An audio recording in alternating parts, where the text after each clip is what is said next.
कहानी शुरू होती है चंडीगढ़ की गलियों से, जहां अभी अभी अपना कॉलेज कंप्लीट कर नेहा अपने घर वापस लौटी थी। पढ़ाई कंप्लीट करके अगर घर पर बेटी बैठी हो तो घर वालों के दिमाग में बस एक ही बात आती है, और वो बात नेहा की माँ के दिमाग में आ गई थी। अरे देख तो ले बेटा, बड़े अच्छे घर का रिश्ता आया है। एक बार ये रिश्ता हाथ से चला जाएगा ना तो बाद में तू बहुत पछताएगी, याद रखियो। मेरे लिए लड़के लाइन लगाकर बैठे हैं मम्मी, बस एक बार फोन घुमाने की देरी है। कॉलेज के 10 लड़के तैयार हो जाएंगे, पर मुझे अभी शादी नहीं करनी। I want to get settled. हाँ भाई, सेटल्ड। हम लोग तो जैसे गवार है ना, कुछ चीजें सही उम्र में ही अच्छी लगती है बेटा। तुम लोग सोचते हो 30-32 साल की उम्र में शादी करेंगी, एक उम्र के बाद फिर बच्चा होने में कितनी दिक्कत आती है पता भी है। बुढ़ापे में बच्चा पालेगी क्या? पहले के लोग गवार नहीं थे, वो जो भी कह कर गए हैं उसके पीछे बहुत कारण है। अब कुछ भी बोलो मम्मी, अभी मैं शादी नहीं करने वाली, कम से कम 4 साल तक तो नहीं। जैसे उसके बाद कोई तुझे ब्याह कर ले ही जाएगा। कोई जरूरत नहीं है 4 साल के बाद भी शादी करने की। बुढ़ापे में शादी करने से अच्छा है करना ही मत। अच्छा एक बार चेहरा तो देख ले, मिल ले, फिर मत करना शादी। मैं वापस कॉलेज ही चली जाती हूँ मम्मी, है ना। आए दिन सुषमा और उसकी बेटी में इसी बात पर बहस होती रहती। नेहा शादी को राजी नहीं होती और एक समय बाद सुषमा भी हाथ खड़े कर देती है। 2 साल बीत जाते हैं। नेहा के ग्रुप की सभी लड़के लड़कियों की शादी हो जाती है और नेहा रह जाती है कुंवारी। अब उसे एहसास होता है कि उसे शादी कर लेनी चाहिए। वो मम्मी, मैं क्या करी थी, आप कुछ रिश्ते ला रही थी ना मेरे लिए, उनका क्या हुआ? मर गए सब तेरे लिए। जो अपनी फोटोज भेजी थी उन्होंने, सबका सत्यानाश हो गया। अरे मम्मी, हो गई ना गलती। आप ठीक ही कहते थे, कुछ चीजें समय के साथ हो जानी चाहिए। अब कोई लड़का मिलने वाला नहीं है बेटा। जब अच्छे लड़के मिलने की उम्र थी तब तो तू रानी बनकर बैठी हुई थी, सर पर ताज पहने। गए सारे अच्छे लड़के हाथ से। अब तो जो बच्चे कुचे होंगे उन्हीं में से छांटना होगा। ठीक है ना, छांट लेंगे। अब बायोडाटा तो मंगवा लो लड़कों का। और दोनों माँ बेटी मिलकर लड़के की तलाश में जुट जाती हैं। कई रिश्तों में से एक रिश्ता नेहा को बड़ा पसंद आता है, क्योंकि लड़का अच्छे खासे रईस खानदान का था। बच्चे कुचे में से भी हीरा निकाल लिया ना मेरे मम्मी। दोनों परिवारों में बात हो जाती है। प्रेम को भी नेहा बहुत पसंद आती है और कुछ ही दिनों में दोनों की शादी हो जाती है और आहूजा परिवार की बहू बनकर नेहा अपने ससुराल पहुंच जाती है। दुल्हन के जोड़े में अपने कमरे में बैठी नेहा प्रेम का इंतजार कर रही थी, तभी उसकी जेठानी उसके कमरे में आती है। देखो नेहा, तुम ना अपने बैग्स अनपैक मत कर लेना, क्योंकि ये कमरा एक्चुअली हमारा है। प्रेम का कमरा जरा छोटा है ना, इसलिए तुम्हारे जेठ जी ने इसी कमरे को डेकोरेट करवा दिया था। अब मुझे लगा इसे अपना कमरा समझकर तुम कहीं अनपैकिंग ना कर लो। बेकार में तुम अपने कपड़े कबर्ड में रखोगी और सुबह तुम्हें फिर उन कपड़ों को वहां से हटाकर कमरा बदलना पड़ जाएगा। I hope you understand. Oh अच्छा, ठीक है भाभी। और हाँ, अगर तुम वॉशरूम यूज करोगी ना तो तुम्हारे लिए मैंने एक अलग सोप निकाल कर रखा है, उसे ही यूज करना। गलती से मेरा बॉडी वॉश यूज मत कर लेना, वो इम्पोर्टेड है ना। अच्छा, मैं अब देवर जी को भेजती हूँ, एंजॉय। और कुछ इस तरह अपनी जेठानी की ऐसी बातें सुनकर नेहा का अपने ससुराल में एक्चुअल स्वागत होता है। रात तो किसी तरह निकल जाती है, पर असली प्रॉब्लम तो अब शुरू होने वाली थी। अगली सुबह अपनी पहली रसोई तैयार कर नेहा सभी को परोसती है। खाना ठीक है ना पापा जी, कुछ कम ज्यादा तो नहीं है ना? कुछ कम ज्यादा नहीं है बहू, सब परफेक्ट है। बस तेरे आने से यह लड़का भी परफेक्ट हो जाए। अब शादी हो गई है तेरी, पति बन गया है तू किसी का, तो जरा जिम्मेदारी ले। जी पापा जी। अपने ससुर की बात सुनकर नेहा को एक बार के लिए तो कुछ समझ में नहीं आता, और आता भी कैसे, इतनी हड़बड़ी में जो शादी हुई थी। आधी बातों का तो नेहा को पता भी नहीं था, पर नेहा किसी भी बात पर ज्यादा ध्यान ना देते हुए घर को संभालने में लग जाती है। एक दोपहर नेहा वॉशिंग मशीन में कपड़े धो रही थी कि तभी उसकी सास वहां पहुंचती है। अरे बहू, ये देव का शर्ट है, इसे अलग धो। उसे कपड़े में एक भी दाग पसंद नहीं है, तू मशीन का रहने दे। देव के कपड़े तू हाथ से ही धो ले और इसे अच्छी तरह आयरन करके उसके कबर्ड में रख देना। वो रोज रंग के हिसाब से कपड़े पहनता है और उसे उसका शॉर्ट नहीं मिला ना तो उसका मूड खराब हो जाता है। ये चिड़ची इंसान है या कोई बुलडोजर जो उनके लिए इतना कुछ हो रहा है? 2 दिन के बाद एक साड़ी बेचने वाली उनके घर पर आती है। घर की तीनों औरतें बैठकर अपने अपने लिए साड़ियां पसंद करने लगती है और तीनों में नेहा को सबसे पहले एक साड़ी पसंद आ जाती है। जैसे ही नेहा उस साड़ी को उठाने जाती है, प्रीति भी उसी साड़ी पर हाथ रख देती है, जिसे देखकर ललिता कहती है, दूसरी साड़ी पसंद कर ले अपने लिए नेहा, ये साड़ी प्रीति को रखने दे। मतलब मेरी पसंद की कोई वैल्यू नहीं है मम्मी जी? ये बात नहीं है बहू, प्रीति बड़ी है ना, ले लेने दे उसे साड़ी। और नाराज होकर नेहा बिना साड़ी लिए कमरे में चली जाती है।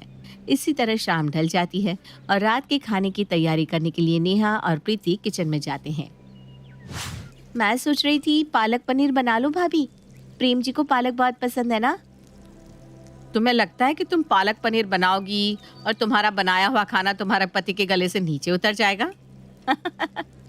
इस घर में तुम्हारी जेठ जी की पसंद का खाना ही बनते आया है। अभी नहीं हो ना तुम इस घर में, धीरे धीरे सब समझ में आएगा तुम्हें। रात के खाने का मेनू मैंने सोच लिया है, तो खाना वही बनेगा। ये औरत या चंडालिका पहले ही दिन से अपना रंग दिखाने लगी है। जानती नहीं नेहा क्या चीज है। बस 15-20 दिन गुजरने दीजिए जेठानी जी, आपका ये रौब ना उतारा तो मेरा नाम भी नेहा नहीं। अपनी सास और जेठानी की कही बात बार बार नेहा के सर में चक्कर काट रही थी और वो सोच लेती है कि डिनर के बाद इस बारे में प्रेम से बात करके ही रहेगी। रात को सभी डिनर के टेबल पर बैठे थे कि ऑफिस की बातों की चर्चा टेबल पर ही होनी शुरू हो जाती है। मैं सोच रहा हूँ ये टूथब्रश वाली कंपनी का डील फाइनल कर दूं। आपको क्या लगता है पापा? तूने सोचा है तो कुछ सोच समझ कर ही सोचा होगा बेटा, बिल्कुल फाइनल कर दे। पर मुझे तो इस कंपनी में जरा गड़बड़ लग रही है भैया। कभी ऑफिस आया है तू जो तुझे ऑफिस के डील्स के बारे में पता होगा? तू दुकान संभाल ले, वही बहुत है। कंपनी के 20% शेयर तुझे दे रखे हैं, पर तुझसे तो वो भी नहीं संभले जाते। ये नहीं होता कि एक बार जाकर दुकान की हालत देख लूं, स्टाफ क्या कर रहा है क्या नहीं, स्टॉक मेंटेन कर लूं। नहीं, तुझे तो बस बिस्तर तोड़ना है और आराम करना है। बैठे रहने की आदत जो हो गई है तुझे। अपने भाई की बात सुनकर प्रेम खाने के टेबल से उठकर अपने कमरे में चला जाता है। अब समझ में आया कि भाभी ऐसा क्यों कह रही थी कि खाना प्रेम के गले से उतरे तब ना। लगता है यहाँ रोज यही होता होगा। प्रेम के बायोडेटा में तो कुछ और ही लिखा था और यहाँ तो कुछ और ही दिखाई दे रहा है। ये क्या बात हुई? शादी के वक्त उन्होंने बताया था कि प्रेम की खुद की कंपनी है, पर इसे तो कंपनी में सिर्फ 20% हिस्सा मिला है। ये कहाँ फंस गई मैं? रात को नेहा कमरे में जाती है। अभी क्या अभी सब क्लियर कर लूंगी इससे। आ गई मेरी बीवी, बैठो। पैर दबा दूं, तुम थक गई होगी ना। इससे पहले कि नेहा अपने सवालों के बाण प्रेम पर छोड़ती, प्रेम की मीठी बातें सुनकर उसका दिमाग शांत हो जाता है। तुम कितने अच्छे हो प्रेम, फिर यहाँ कोई तुम्हारी इज्जत क्यों नहीं करता? ये सब मेरा ही तो बनाया हुआ है नेहा, पूरी कंपनी मैंने ही खड़ी की थी। तुम्हें क्या बताऊं? मैं तुम्हारी पत्नी हूँ प्रेम, तुम मुझे नहीं बताओगे तो किससे बताओगी? सब कुछ मेरी ही मेहनत का है इस घर में, पर छोटा हूँ ना, सब बड़े हैं, इसलिए मैं किसी से बहस नहीं करना चाहता। हम जब छोटे थे ना तो इतनी खुशियाँ नहीं थी हमारे पास। बहुत बुरे दिन देखे हमने और उन्हीं दिनों का असर है कि भैया ज़रा चिड़चिड़े हो गए, इसलिए मैं भी किसी को उल्टा जवाब नहीं देता। इस्तेमाल करने दो जिसे जो इस्तेमाल करना है, आखिर में तो सब मेरा ही होना है। कितना बड़ा दिल है प्रेम तुम्हारा, और मैं बेकार में ही फिक्र कर रही थी। मुझे लगा कि घर में तुम्हारी कोई इज्जत ही नहीं है क्योंकि तुम्हारे पास कोई प्रॉपर्टी नहीं है। अरे नहीं यार नेहा, पागल हो गया तुम। और अपनी चिकनी चुपड़ी प्यारी प्यारी बातों में प्रेम नेहा को फंसा लेता है और उसके दिमाग से डाउट को गायब कर देता है। पर सच्चाई ये नहीं थी। इसी तरह 3 महीने बीत जाते हैं। जिस लड़की के ससुराल में उसके पति की इज्जत ना हो, उस औरत की भी उस घर में ज्यादा इज्जत नहीं रह जाती। आहूजा परिवार में कोई भी प्रेम की बात को 2 कौड़ी की इज्जत नहीं देता था, और अब वही नेहा के साथ भी होने लगा था। ना ही किसी चीज में नेहा की राय पूछी जाती, ना ही उसकी बात को तवज्जो दी जाती। और प्रीति के केस में बिल्कुल उल्टा ही होता था, क्योंकि देव के घर में इज्जत थी तो प्रीति की इज्जत होनी ही थी। हद हो गई है प्रेम की भी। कब तक सीधा बनकर रहेगा ये? अगर इसने अपनी इज्जत बनाई नहीं तो इस घर में मेरी भी कभी इज्जत नहीं होने वाली। जिसे देखो बस जीजी की तारीफ करता रहता है। और प्रेम कौन है? कोई भी नहीं। जब से शादी हुई है एक गिफ्ट तक नहीं दिया प्रेम ने मुझे। और एक जेठ जी है, हर रोज भाभी को कुछ न कुछ दिलाते रहते हैं। किस्मत हो तो भाभी जैसी। खुद में इस बात को सोचकर नेहा बड़बड़ा रही थी, तभी दरवाजे से शॉपिंग का बैग्स लिए प्रीति अपने दोस्तों के साथ अपने घर आती है। नेहा, जरा सभी के लिए पानी लाना। मैं क्यों? आपकी नौकरानी बैठी हूँ क्या भाभी जी? आपकी ये जो तितलियां हैं ना, उनसे कह दीजिए ये ले आएंगी किचन से पानी। ये क्या बदतमीजी है नेहा? क्या कुछ भी बकवास कर रही हो तुम? पहले ये बताइए, आप शॉपिंग क्या करके आई हैं? ज्यादा कुछ नहीं, 5 लाख का एक हार है जो कि तुम्हारे जेठ जी ने मुझे दिलाया। आओ तुम भी देख लो, क्योंकि तुम्हारे पति की तो औकात नहीं है कि तुम्हें कुछ दिला सके। मुझे सब कुछ पता चल गया है। ये सारा अंपायर प्रेम जी का ही तो खड़ा किया हुआ है, और आप लोग बैठकर राज कर रहे हैं क्योंकि वो सीधे है ना, कुछ बोलते नहीं आपको। तुम्हें भी यही कहानी सुना दी उसने? ओह गॉड नेहा, बुरी फंसी तुम। बाय द वे, मेरा नाम स्नेहा है, मैं तुम्हारे पति की एक्स गर्लफ्रेंड हूँ। कई साल उसने मुझे भी इसी तरह हवा महल बना कर रखा था। फिर मुझे पता चला कि इस घर में उसकी 2 कौड़ी की इज्जत नहीं है, क्योंकि वो काम नहीं करना चाहता। पता नहीं खुद को कहाँ का शहजादा समझता है वो। इसलिए जब उसने मुझसे शादी की बात की तो मैंने तो ना बोल दिया भाई। जिस लड़की की खुद की कोई इज्जत नहीं है, वो अपनी पत्नी की क्या इज्जत रखेगा? क्या? स्नेहा के मुंह से ये बातें सुनकर नेहा के पैरों तले जमीन खिसक जाती है, और इसके बाद तो नेहा जो फटती है, क्या कहे उसका। वो सीधा प्रेम के पास जाती है और उसे सुनाना शुरू कर देती है। रत्ती भर भी इज्जत नहीं है इस घर में मेरी। एक काम वाली और मेरी इज्जत एक बराबर है, क्योंकि तुम ठहरे नौकर। अगर तुमसे दुकान नहीं जाया जाता तो अब मैं दुकान जाना शुरू कर दूंगी। तुम्हारी भाभी खरीद कर लाए 5 लाख का हार, और मुझे क्या मिला हार में? तुम। अरे यार नेहा, अभी के अभी काम पर लग जाओ, वरना तुम्हारे भाई साहब हमेशा की तरह तुम्हें ताने देंगे, जिससे तुम्हें तो फर्क नहीं पड़ेगा पर मेरा कलेजा जलेगा। और अब क्योंकि नेहा भी प्रेम की असलियत जान चुकी थी, तो प्रेम को अपनी आराम फरमाने की आदत को छोड़कर काम करना शुरू करना ही पड़ता है। पहले वो काम नहीं करता था तो दिन भर नेहा के आगे पीछे घूमता रहता था, पर अब वो काम करने की कोशिश कर रहा था और नेहा की नजरों में अपनी इज्जत फिर से पाने के लिए दिन रात लैपटॉप में ही बिजी रहने लगा था। प्रेम, मैंने तुम्हें कुछ लाने के लिए बोला था, याद है तुम्हें? क्या बोला था यार प्रिया? मुझे कुछ याद ही नहीं है, मैं काम कर रहा हूँ। प्रिया, नेहा हूँ मैं, काम कर रहा हूँ। आज मेरे मम्मी पापा की एनिवर्सरी है, मैंने तुम्हें गिफ्ट लाने के लिए बोला था, तुम्हें वो भी याद नहीं रहा? पहले तो तुम्हें चाहिए कि तुम्हारा पति कुछ काम करे, फिर तुम्हारा पति अगर काम कर रहा है तो तुम्हें उसमें भी प्रॉब्लम हो रही है, तो करूँ क्या मैं? पता नहीं भगवान ने कहाँ कहाँ से मेरी किस्मत फोड़ी है। एक तो ये इंसान इतना झूठ बोलता है कि जिंदा इंसान ही निकल जाए। अरे जेठ जी भी तो इंसान है, मम्मी पापा के लिए एक अच्छे बेटे भी बन जाते हैं, अपनी पत्नी के लिए एक अच्छे पति भी, और घर संभालने के लिए एक अच्छी गार्डियन भी। वो भी तो बिजनेस संभाल रहे हैं ना। पर क्या कभी भी भाभी की छोटी सी बात ऐसी होगी जो उन्हें याद ना हो? तुम सुन भी रहे हो प्रेम? जा रही हूँ मैं ही गिफ्ट लाने, अब कान खोल के सुन लो। जब तक मैं आऊंगी तुम तैयार रहना, क्योंकि हमें आज रात एनिवर्सरी पार्टी में जाना है। नेहा मार्केट जाकर अपने पापा मम्मी की एनिवर्सरी के लिए गिफ्ट खरीद लेती है, पर जब वो वापस आती है तो देखती है कि प्रेम घर पर है ही नहीं। अरे बेटा, कहाँ ढूंढ रही है प्रेम को? वो तो दुकान गया ना। सुबह से दुकान पर नहीं जाया जा रहा था, अभी मुझे बाहर जाना है तो ये दुकान चले गए। अपनी शादी से नेहा बुरी तरह परेशान हो गई थी, क्योंकि उसे शादी से कोई भी खुशी नहीं मिल रही थी। जब अपनी जेठानी को देखती तो उसे और भी गुस्सा आता, क्योंकि जहाँ देव एक परफेक्ट हस्बैंड था, वहाँ प्रेम अभी चीजें समझने की कोशिश कर रहा था। प्रेम के घर पर न होने से नेहा अकेले ही अपने मायके जाती है। सुषमा को देखते ही नेहा उसके गले लग जाती है। मुझे वापस नहीं जाना मम्मी, ये कहाँ शादी कर दी तुमने मेरी। बच्चे कुचे में से भी मुझे बचा कुचा ही मिला।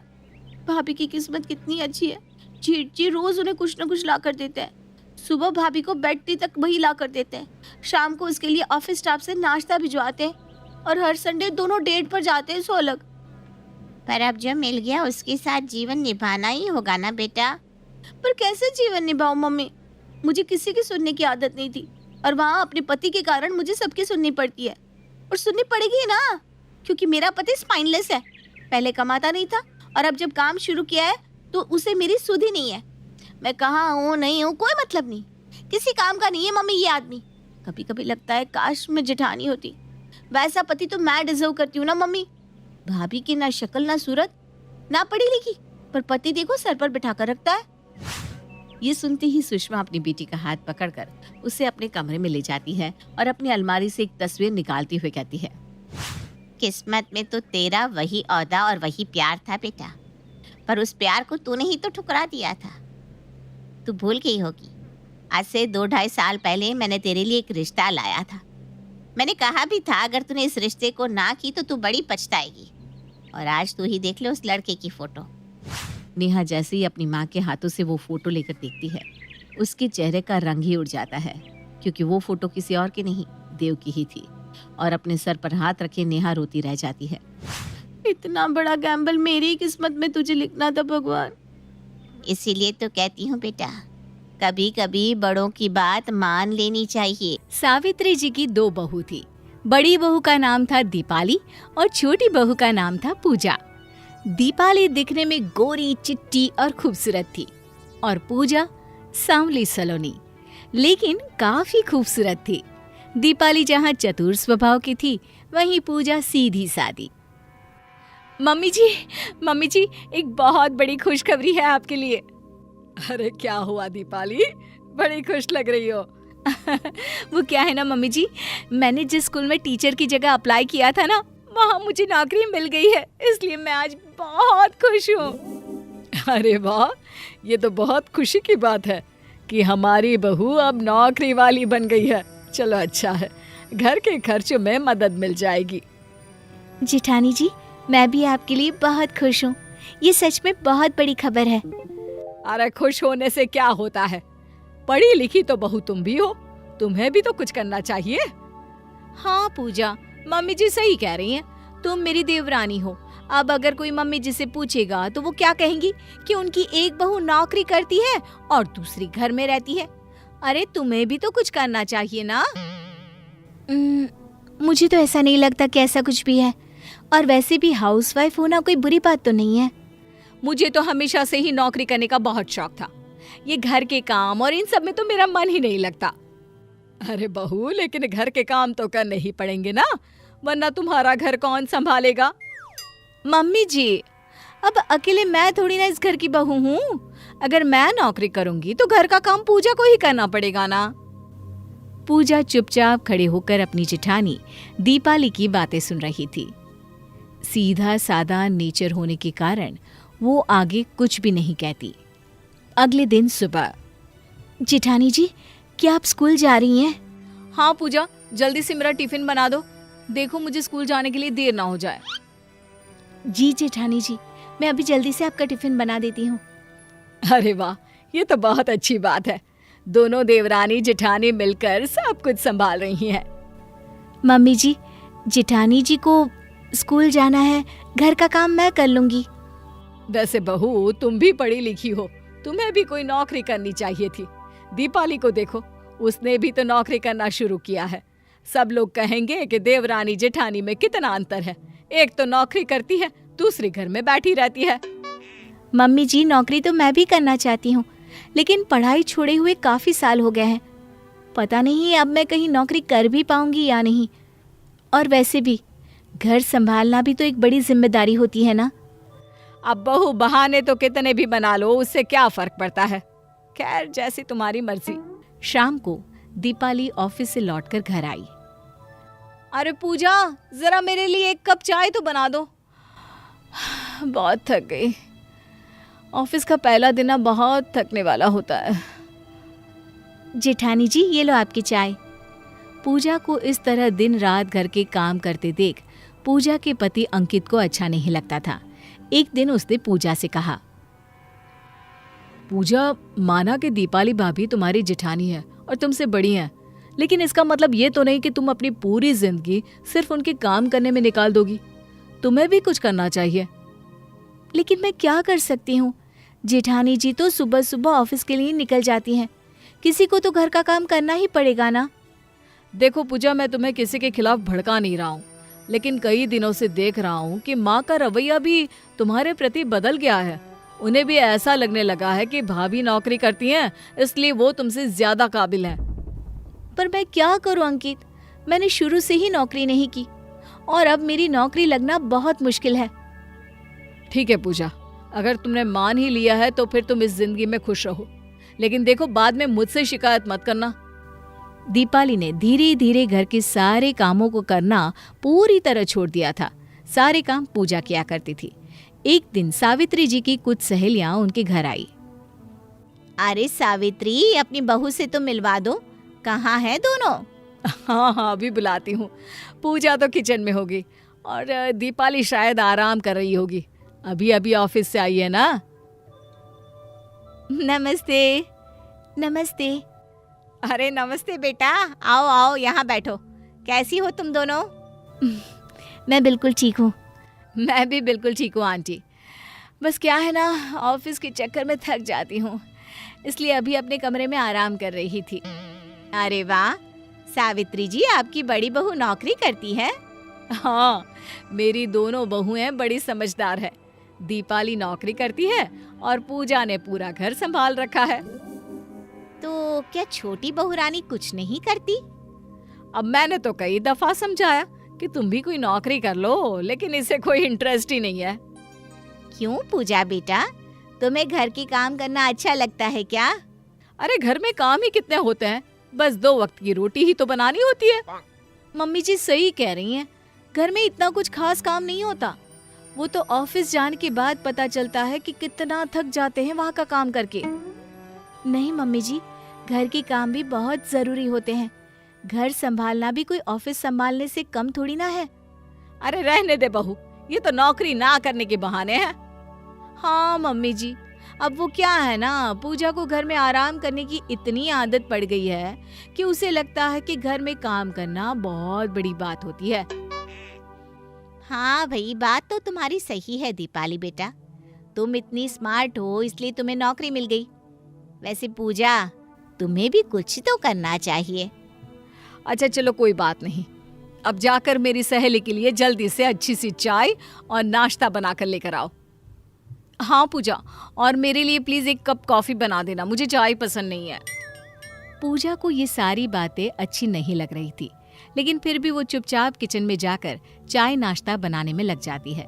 कुछ दिनों के बाद दीपाली के ऑफिस की कुछ सहेलियां घर पर पार्टी करने के लिए आती है। पार्टी का सारा खाना पूजा ने बनाया था। दीपाली अपनी सहेलियों के साथ कमरे के अंदर बैठी थी और पूजा उन सब के लिए नाश्ता लेकर जा रही थी। तभी कमरे में से आती हुई आवाजों को पूजा ने सुना। क्या बात है दीपाली, तुम्हारे तो बड़े मजे हैं, घर का कोई काम नहीं करना पड़ता। अब क्या बताऊं, किस्मत है मेरी, इतनी बेवकूफ देवरानी दी है भगवान ने, सारा काम खुद ही कर लेती है। क्यों, वो पढ़ी लिखी नहीं है क्या? अरे नहीं नहीं, ऐसा नहीं है, पढ़ी लिखी तो बहुत है, लेकिन फिर भी मेरी सेवा करती है। मैं क्या करूं? वाह यार, सच में कोई इतना पढ़ा लिखा बेवकूफ मिल जाए तो जिंदगी बदल जाए। घर के काम भी हो रहे हैं और नौकरी भी। वाह दीपाली, मौज है तुम्हारी। अरे पता नहीं किस नेचर की है मेरी देवरानी, उसे बुरा भी नहीं लगता कि मैं ऑफिस चली जाती हूँ और वो मेरे और घर के सारे लोगों के काम करती रहती है दिन भर। भगवान जाने किस मिट्टी की बनी है। ये बातें करते हुए दीपाली और उसकी सहेलियां जोर जोर से हंसने लगते हैं। तभी पूजा वहां पर आ जाती है। उसे देखकर सब लोग एकदम से चुप हो जाते हैं। जेठानी जी, मुझे नहीं पता था कि आप मेरे बारे में ऐसा सोचती हैं। मैं तो बस अपने परिवार का ख्याल रखना चाहती थी। आप नौकरी पर चली जाती हैं और ऐसे में घर को संभालने वाला कोई नहीं था, लेकिन मुझे लगता है कि मैंने बहुत बड़ी गलती कर दी है। उसके बाद पूजा अपने पति अंकित के पास गई। आप ठीक कहते थे, मुझे भी अपनी पढ़ाई लिखाई करने के बाद कुछ करना चाहिए था। अरे अब अचानक क्या हुआ पूजा, ऐसा क्यों लग रहा है तुम्हें? आज जेठानी जी और उनकी सहेलियों की बातें सुनकर मुझे इस बात का एहसास हो गया कि इंसान को अपने आप को कमजोर नहीं समझना चाहिए। अब मैं भी मेहनत करूंगी और कुछ बनकर दिखाऊंगी।